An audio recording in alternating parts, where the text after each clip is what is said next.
Tras a reunión celebrada esta mañá no Concello da Comisión de Seguimento do PEPOU, os socialistas lembran que o plan debe estar aprobado de xeito provisional antes da data límite, en decembro de 2021, pero creen que non é posible, xa que aseguran durante o último ano Jácome desentendeuse da súa responsabilidade e adicouse a ignorar as peticións cursadas dende a Oficina Municipal do Peri, maltratando os funcionarios e torpedeando intencionadamente a súa labor.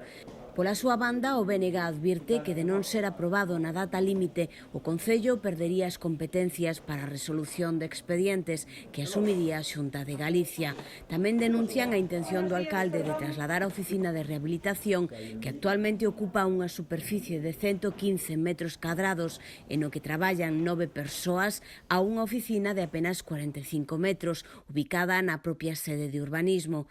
Para Ciudadanos, a reunión de hoxe chega tarde e non se cumpren os prazos pola falta de interese do alcalde e do resto do grupo de Democracia Ourensana.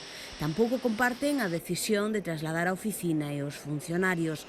Piden que se elabore un documento riguroso que protexa realmente o casco histórico e axude a dinamizalo.